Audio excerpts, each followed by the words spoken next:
Etapa 1. De acuerdo con la energía que poseen las moléculas o los átomos, la materia puede concentrarse en 4 estados, que son líquido, sólido, gaseoso y plasma.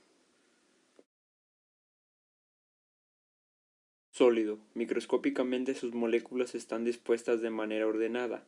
Existen fuerzas relativamente fuertes entre ellas. Líquidos. Las fuerzas de atracción intermoleculares son menos fuertes que los sólidos. Sus distancias no son muy grandes, por eso no se comprimen o se comprimen muy poco. Gases. Los espacios entre las moléculas son relativamente grandes. El movimiento interrumpido de las moléculas significa que interactúan débilmente. El plasma. Es un gas en el cual los átomos son ionizados. Esto significa que de los átomos se han separado algunos electrones, convirtiéndose en una mezcla eléctricamente neutra. El valor de la densidad de un objeto homogéneo se obtiene dividiendo la masa de todo el objeto entre el volumen que ocupa. La representaremos con la letra Rho-P del alfabeto griego. La densidad puede considerarse como constante. La consideración anterior no es válida por los gases. Aquí, como la tabla muestra, las densidades de cada una. Líquidos y sólidos, la densidad relativa se define como la razón de la densidad de una sustancia a la densidad de la otra, tomada como base de referencia. Presión. Si F es la magnitud de una fuerza ejercida perpendicular a una superficie dada del área A, entonces la presión es la fuerza dividida entre el área. Las unidades de la presión se derivan de las unidades de fuerza y área. En el Sistema Internacional de Unidades, la fiereza se expresa en newton y el área en metros cuadrados. Las unidades de presión son newtons entre metros cuadrados y se denominan en Pascal, en honor al físico francés Blaise Pascal, cuya contribución al estudio de los fluidos fue fundamental. Otras unidades utilizadas son la libra, pulgadas cuadradas, muy usadas al medir la presión de las llantas de los automóviles, milímetros de mercurio de atmósfera y bar, utilizados generalmente al referirse a la presión atmosférica. Continuando con lo antes visto, presión atmosférica. Todos nosotros nos encontramos constantemente en el interior de un fluido. La atmósfera ejerce una presión sobre nosotros, a lo que llamamos presión atmosférica. En la tabla siguiente se pueden observar los valores de la presión atmosférica, densidad y temperatura en función de la altura sobre el nivel del mar.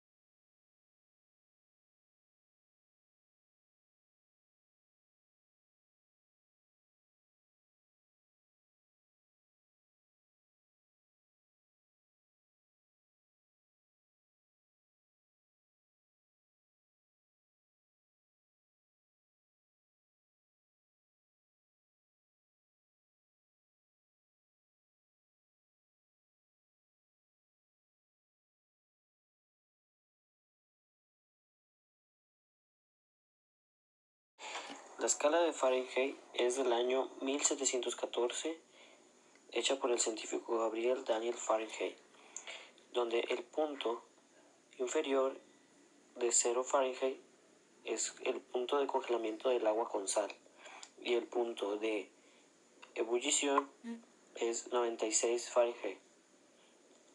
Los grados Celsius fueron creados en 1742 por Andrés Celsius, donde el punto inferior es 0, que es el punto de congelamiento del agua, y el de ebullición es 100 grados centígrados. Por último están los grados Kelvin, en 1854 por William Kelvin, donde el 0K es absoluto, no hay movimiento de partículas.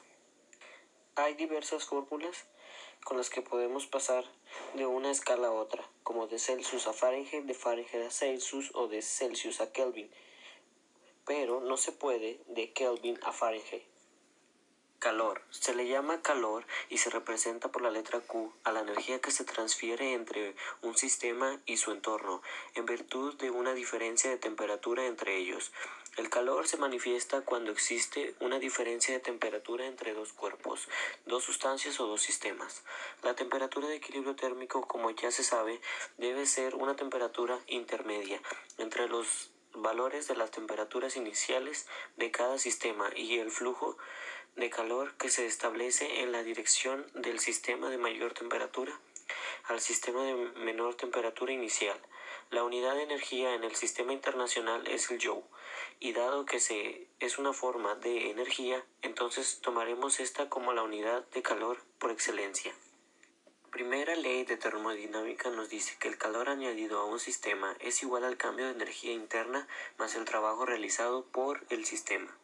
Es una variante de la ley de conservación de la energía que incluye la energía interna. Conducción. Transmisión de calor por contacto molecular que se verifica principalmente entre sólidos. Convección. Mecanismo de transmisión de calor debido al desplazamiento de materia en virtud de una diferencia de densidad dentro del mismo. Es el mecanismo de transmisión de calor en los fluidos. Radiación. Mecanismo de transporte de calor mediante ondas electromagnéticas libres que se emiten en forma continua por un cuerpo en virtud de su temperatura. Para poder cambiar de un estado a otro, ya sea líquido, gaseoso o sólido, se necesita distintos tipos de calor, como el calor latente de fusión o el calor específico. Sumando todos estos podremos conseguir el calor total, que será el calor necesario para que pueda ocurrir dicha transformación de un punto a otro. Los datos principales que se necesitan es la masa o el volumen, el calor inicial y el calor final para poder conseguir el cambio de temperatura. E incluso se necesita saber la temperatura de cambio de fase del material que se esté hablando.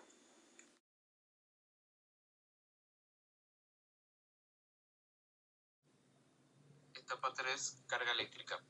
Es una propiedad físico-intrínseca de algunas partículas ciatómicas que se manifiestan mediante fuerzas de atracción y repulsión entre ellas.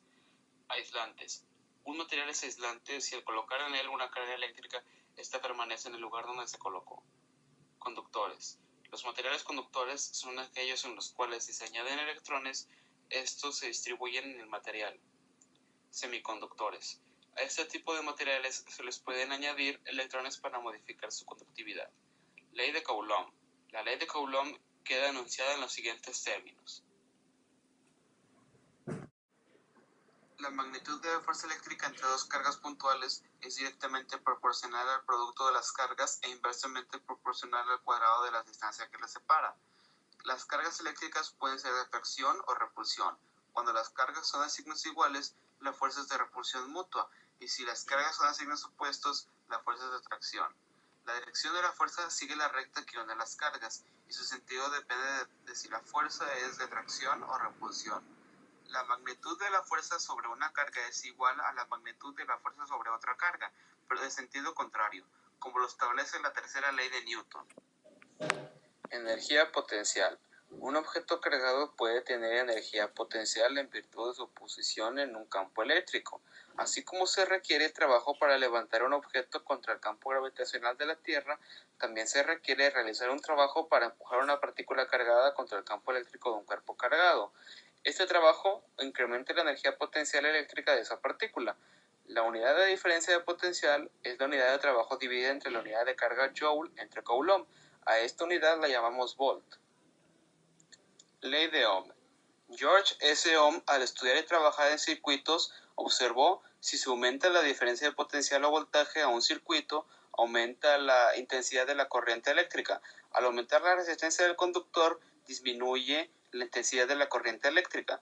Tomando en cuenta estas observaciones, enunció una ley que lleva su nombre.